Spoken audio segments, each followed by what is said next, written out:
Bom, falando em data, eu falei sobre o dia 13. Tem os detalhes aqui, eu queria muito ouvir o professor Mairovitch sobre isso. Como é que vai ser esse processo? Vamos lá.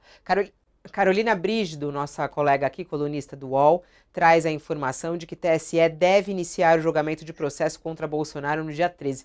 Dia 13, aí parece até provocação, né, o professor Mairovitch escolheu o dia 13 para julgar, parece até provocação, mas não é uma coincidência, né? O que está aqui é que o Tribunal Superior Eleitoral deve iniciar no próximo dia 13 o julgamento dessa, que é uma das 16 ações que pede a inegibilidade, que é dessa que estamos falando. O relator, o ministro Benedito Gonçalves, publicou hoje esse amplo relatório e que pediu o caso ser incluído na pauta. As sessões do TSE, elas acontecem sempre nas terças, às terças e às quintas. E segundo fontes do tribunal, o mais provável é que o julgamento comece no dia 13, que é uma terça-feira, e se estenda até o dia 15.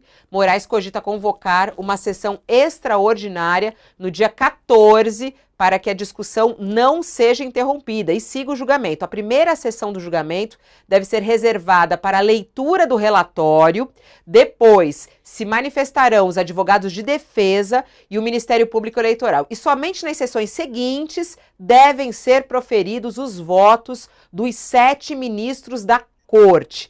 Das 16 ações, a primeira que deve ser julgada é a que acusa Bolsonaro de abuso de poder e uso indevido dos meios de comunicação na reunião com os embaixadores, em que ele fez ataques ao sistema eleitoral em julho do ano passado. E em caráter reservado, integrantes do TSE apostam na condenação do ex-presidente. Se isso acontecer, a pena será a proibição de se candidatar por 8 anos, que é o que a gente diz, que é justamente ele se tornar inelegível. Segundo a reportagem aqui da Carol, nos bastidores são contabilizados contra Bolsonaro os votos de Alexandre de Moraes, Carmen Lúcia, Benedito Gonçalves, André Ramos e Fabiano Marques. Esses os dois últimos que tomaram posse na semana passada. Nunes Marques e Raul Araújo são apontados como favoráveis à absolvição. Bate essa sua conta, o professor Mairovitch, que o senhor mesmo falou. Realmente ele deve se tornar inelegível, o julgamento deve ir por esse caminho. É essa conta, mais ou menos? Como é que o senhor vê aí o processo desse julgamento em andamento lá no TSE? Olha, pela bolsa de apostas, vamos ser brincadeira, evidentemente, vai dar 5-2, que é exatamente o cálculo que fez a Carolina e que foi buscar informações. Duas coisas são muito importantes.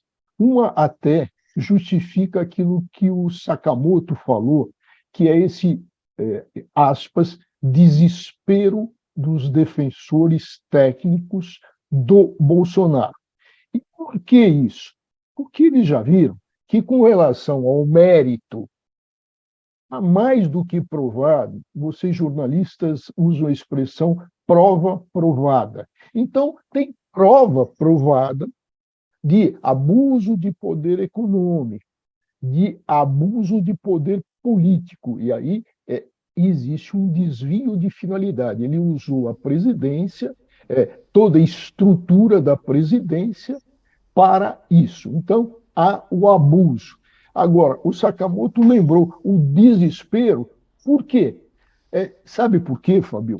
Porque se está querendo plantar nulidades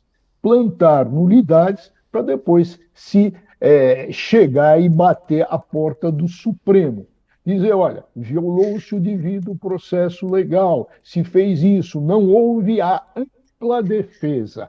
A tecla é essa, a ampla defesa. Como o Sakamoto lembrou, a testemunha tal não foi ouvida. Então, tudo aquilo que, na linguagem de antigamente, existe o Código de Processo Penal Subsidiário, o ministro da Justiça de então, o Francisco Campos, ele falava que no processo existe isso, e ele usava uma expressão espiolhar nugas, quer dizer, catar quinquilharias, que é o que se está fazendo. Estão se catando quinquilharias para se tentar uma nulidade e uma anulação posterior dessa decisão, que o resultado até qualquer criança sabe, porque o abuso, como eu disse, ficou mais do que evidente.